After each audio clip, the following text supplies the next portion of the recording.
Welcome to the Dementia Caregiver Talk Show, a podcast to help you navigate the senior care maze.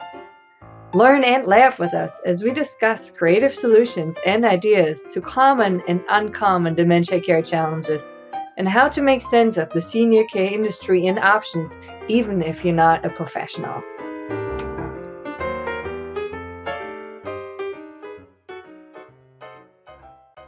Hey, this is Valerie. Thank you for listening in on our show today. Before we get started, I wanted to let you know that we had some minor technical difficulties during the recording of this episode. You might hear some background noises or occasional sound interference, and we apologize for that. But we hope you will enjoy this content nonetheless. Hello and welcome to the Dementia Care Partner Talk Show. This is sort of like an episode number 2, and we're here with Dr. Teepa Powell, who we interviewed on the previous episode, and we thought, the conversation is really interesting and engaging. We should continue it a little bit. And with us is Teepa Snow and Greg Phelps. And I know, Greg, you had a couple of questions. Yeah, Dr. Powell has just released a book called Dementia Reimagined, Building a Life of Joy and Dignity from Beginning to End. I did find some common ground because Tia says in her book that we need to address dementia with care rather than a cure. And Positive Approach says until there's a cure, there is care. So we're saying sort of the same thing, but how do we mesh the care and the medical community and everybody else? How do we integrate everybody? Well, that is really an incredibly tough question. I do think that there is a growing group of both physicians and others who are very much aware that there is no cure here. And there are researchers that are out looking for the cure. That's great. I hope they keep it up. I do not, unfortunately, anticipate that they will get their work done in time to help me out. So I need to look about me and kind of find a better, something, a softer landing that's going to be of use to me. And it's not going to be in the form of a single magic pill that I can take. So what would that look like? I think that solution is going to be interdisciplinary. I think it is going to have to be individually tailored. I think if you're 85 when you get an illness, it's exceedingly unlikely that illness won't reflect all those 85 years, that mileage. So it makes a difference. Did you have depression? Did you have a traumatic brain injury? Did you drink a little bit of alcohol, none or a lot? Substance use, all those kinds of things will make an impact. So I think all of those things affect your brain. We know they do. So I'm not actually holding out too much hope for a single pill anytime soon that's going to fix all of that in an 85-year-old brain. I do think there could be some help, but hey, as I say, I don't think it's coming from me. So I think we need to figure out lots of complicated aspects about living. We should look at housing. A lot of our housing stock is really not great for an older, frail person. We have very poor access in a lot of our housing. I live in effectively a brownstone in New York City. Man, it's got some narrow, steep staircases. That's going to be tricky for me when I get older. So I'm going to have to figure out, how am I going to navigate that? Will this place not be an aging in place home for me? So I think thinking about, housing in our communities, how can we do that? How can we live safely and comfortably? It's everything. How can we get food to people? We know a lot of people who are older live alone. And particularly if you have cognitive issues, maybe that you either can't cook well, or you can't cook safely, or your cooking's okay, but you can't lug groceries home from the store anymore. You can't go out and get stuff and carry it home and get up the stairs to your home. So thinking about the whole 360 degrees of what a person needs to do in her day to live safely and comfortably, I'd like to take it way back away from just medicine and think about how do we integrate a plan of care. And there are people working on all those different individual aspects. But what I'm starting to see, and it's very exciting, is people getting together. So last year I was at a meeting where there were housing experts. There were elder housing experts with people thinking about dementia, with people thinking about what's the cost mechanism? What does Medicaid and Medicare pay for? How are we gonna put this all together? So we have a lot of work to do, but I do think it's starting to happen. And it will require a respectful approach to people with many different sorts of expertise. And it will have to be inclusive of many different sorts of people.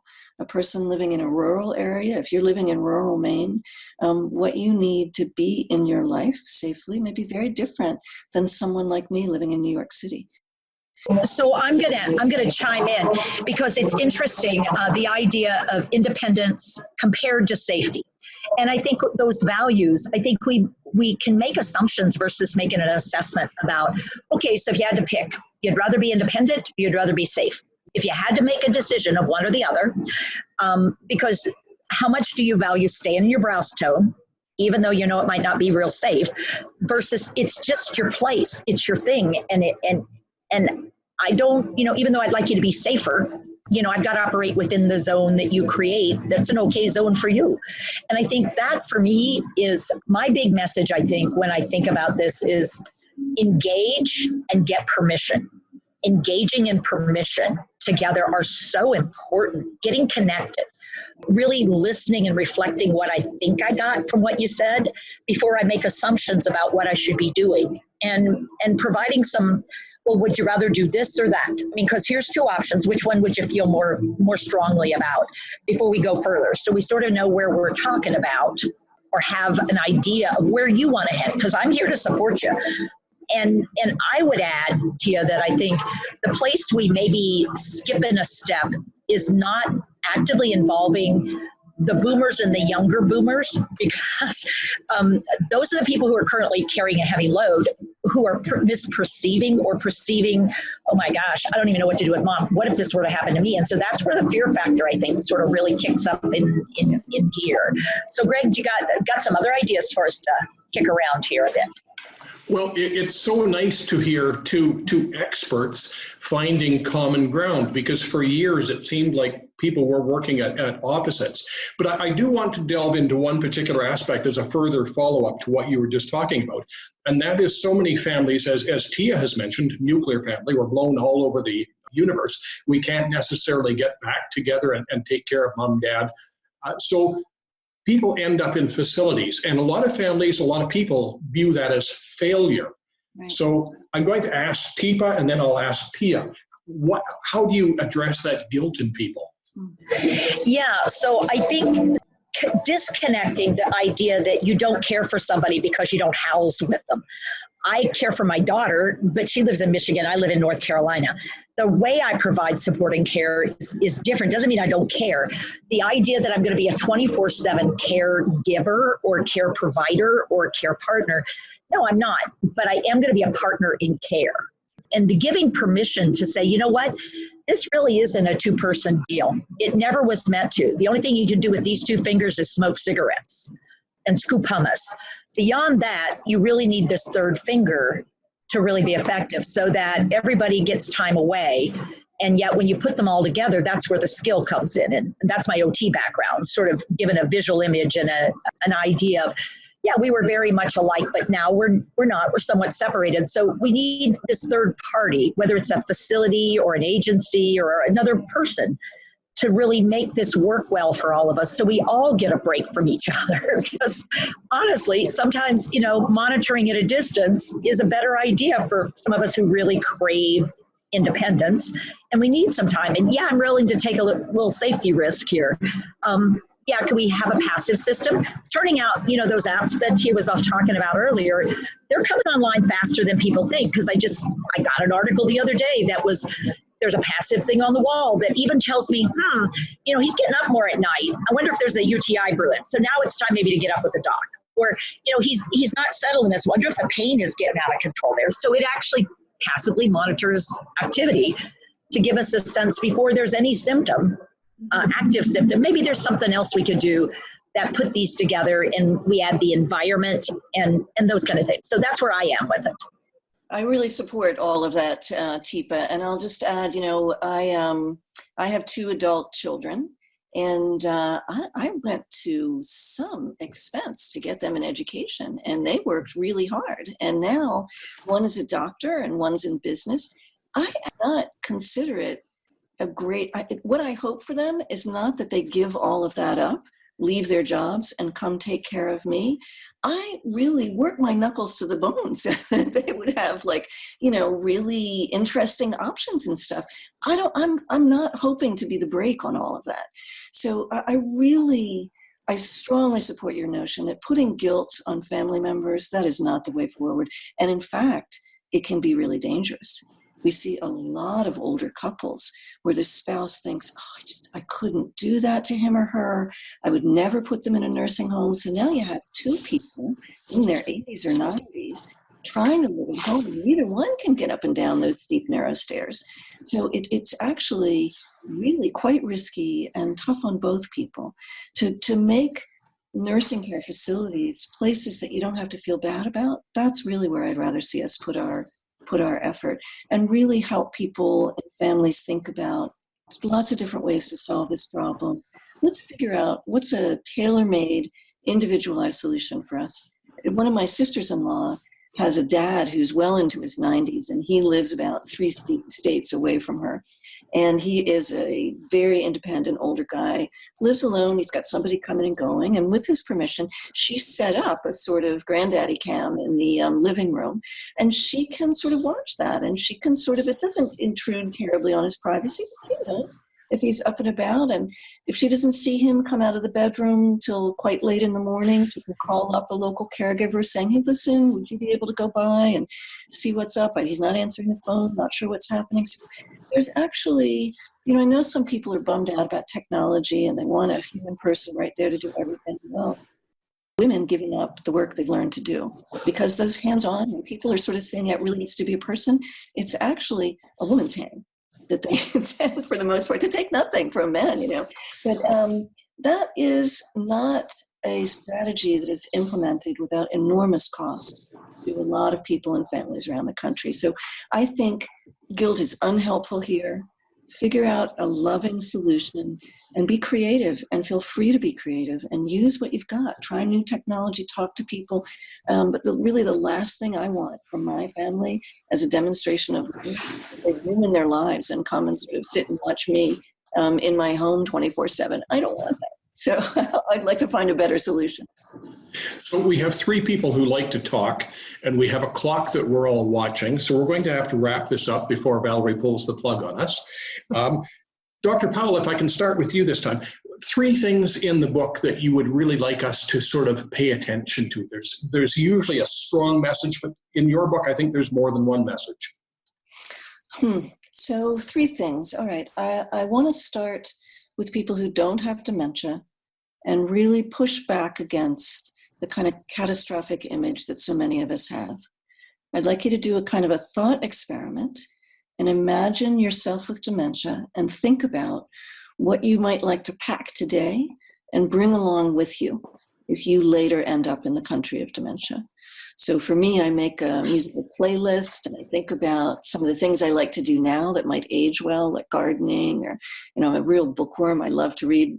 Maybe I won't be able to read books, but I could probably still enjoy books on tape maybe, or even kids' books. So that's one thing. I just want us to start imagining dementia as not so terrible, not the end of everything. So that's for one. For second, what practical, you know, I don't want to just stop at the thought experiment. What practical steps could you take?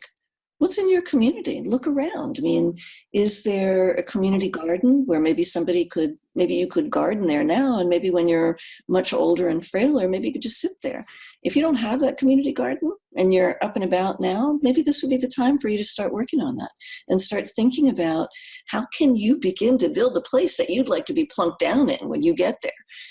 So I think that's another step. And the other is, I think really coming back to this issue about guilt, of trying to help people some kind of forgiveness toward the self, toward families, toward really thinking about try a little tenderness, which is one of the songs that makes my playlist. How could we, in a loving manner, really think differently about all kinds of things? What kinds of, you know, what can the government do? Can't do everything, but what ways could you efficiently use dollars to support people? And I really want to chime in on Teepa's notion. It's not only the responsibility of the person with dementia to save more so you can afford a nursing home, a person in their family to provide the care and take care of them. It's really on all of us I'm not going to find a solution that works for the whole community until the whole community is in there. And it is going to be all of us. You know, between one thing and another, there are going to be a lot of people with dementia in the years to come and a lot of people caring for them. Thank you. And Teepa, 3 things from today's discussion. First is I'm struck again about the idea of opening the door and not being so scared of what's on the other side of it. And I am so supportive of that. But I want people to stop looking at people, whether they're even at the end of the disease, as something awful, but still find, and that's where that whole gem idea came from, is let's find what's still beautiful inside there. Yeah, that's an oyster shell. I mean, oyster shells are ugly, but if you spend a little time around oyster shells, sometimes you start to learn what's in there. And I'm really such a strong advocate of building the network underneath that brings us together, that opens the door to sharing between professionals and family, because we're all part of a family, and that family is humankind. And dementia is an issue for humankind, not for just medical professionals or legal professionals or political professionals. It's really all of us coming together and figuring this out, because just like any other kind of situation, if we stay in our separate pods, all we do is want to argue with each other about pieces of the pie, instead of sort of going, okay, so here's what we got. What can we do with what we got? Because that's all I got. This is what I can put out there. What can you put out there? And if we put it together, what do we have? And I think this conversation says, yeah, we have individual people out there who are starting to also see it in a very different way than people have been told to see it, which is to see it with fear, see it with loathing. Let's fight Alzheimer's. Let's beat this thing. Let's eliminate it. But if I'm the person living with it, what does that say you want to do with me? I'm not sure how you do that. And yet we know hospital care is not the place to go. So why do we continue to spend Foucault bucks, like so many millions of dollars, in the last part of life in a hopeless activity when we won't put any funding in the States? Now, Canada, you're a bit different, but you still do a lot of stuff there. Where people who have dementia, that's not even an end game. Why are we going with that end game? There's no cure for this disease. We got that. So why are we spending so much money on that end of it and none on the front end? That's just illogical. So that's what I'm reinforced again. Yeah, we got to keep going. We're not done. We've got a lot of work to do, but it's work to do, not a war to fight. Teepa, thank you very much. And Dr. Powell, thank you very much. Dr. Powell, author of a new book, should be in the bookstores by the time people actually hear this podcast, Dementia Reimagined, Building a Life of Joy and Dignity from Beginning to End. Thank you again. Thank you, everybody. Thanks, everybody.